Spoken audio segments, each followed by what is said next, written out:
Mas kapansin-pansin ang heritage site na Calle Real sa Iloilo City. Wala na kasi ang salas-salabat na kawad ng kuryente roon. Bukod sa Calle Real, isasaayos din daw ng LGU ang mga kable sa iba pang bahagi ng lungsod. May unang balita live si Kim Salinas ng GMA Regional TV. Kim! Igan, hindi lang maaliwalas tingnan kundi mas nabigyan pa ng halaga ang ganda at kasaysayan ng heritage buildings dito sa Calle Real sa Iloilo City dahil naalis na ang mga spaghetti wires kasabay ng isinagawang underground cabling system sa lungsod.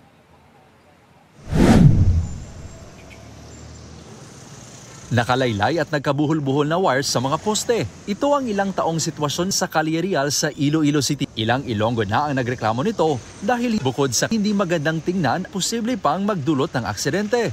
Ngayong 2025, spaghetti wires no more na ang naturang lugar. Kitang-kita na ang kagandahan ng heritage sites. Nakatanggap ng papuri hindi lang sa mga Ilonggo, kundi pati na rin sa mga netizen mula sa ibang lugar.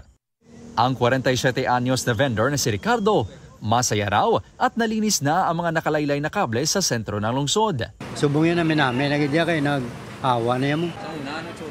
Ano man do mga layan ga luy-luy lang tanan. Itinuturing naman ng estudyanteng si John na malaking tulong ang pag-alis ng buhol-buhol na kable sa turismo ng lungsod. Mas dami kay amuman kay damo po ni turista sa bunga kadto di mas doon nag-enhance pagkitang beauty sa Iloilo. Kapin pa din nagyang bahan subong.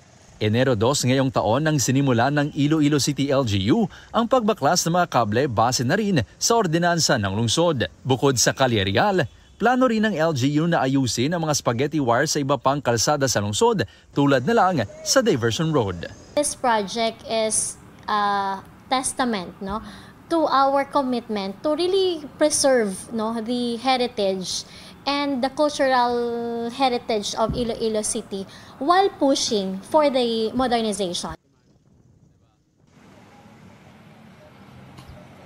Igan, nakipag-usap na si Iloilo City Mayor Jerry Treñas sa mga public utility companies tungkol sa paglilinis at pagsasaayos ng mga wires sa Diversion Road at nagbigay ng deadline hanggang sa katapusan ng Abril. Igan? Maraming salamat, Kim Salinas ng GMA Regional TV. Igan, mauna ka sa mga balita, mag-subscribe na sa GMA Integrated News sa YouTube para sa iba't ibang ulat sa ating bansa.